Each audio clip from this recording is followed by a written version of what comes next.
আগামী ৩ দিন টানা তাপমাত্রা কমার আভাস দিয়েছে আবহাওয়া অধিদপ্তর। বিশেষ করে শুক্রবার রাত থেকে দিনের তাপমাত্রা প্রায় ৩ ডিগ্রি সেলসিয়াস পর্যন্ত কমতে পারে বলেও জানিয়েছে সংস্থাটি। বাংলাদেশ আবহাওয়া অধিদপ্তরের দেওয়া এক পূর্বাভাসে এসব তথ্য জানা গেছে। আবহাওয়া অফিস জানিয়েছে, আগামী ২৪ ঘন্টায় অস্থায়ী আংশিক মেঘলা আকাশ সহ সারা দেশের আবহাওয়া শুষ্ক থাকতে পারে। শেষ রাত থেকে ভোর পর্যন্ত সারা দেশের কোথাও কোথাও হালকা থেকে মাঝারি ধরনের কুয়াশা পড়তে পারে।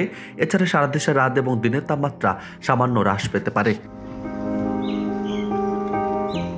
এদিকে শুক্রবার সন্ধ্যা ৬টা থেকে পরবর্তী ২৪ ঘন্টায় অস্থায়ী আংশিক মেঘলা আকাশ সহ সারা দেশের আবহাওয়া শুষ্ক থাকতে পারে।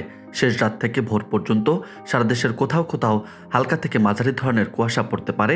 এছাড়া সারা দেশের রাত এবং দিনের তাপমাত্রা প্রায় ১ থেকে ৩ ডিগ্রি সেলসিয়াস পর্যন্ত কমে যেতে পারে।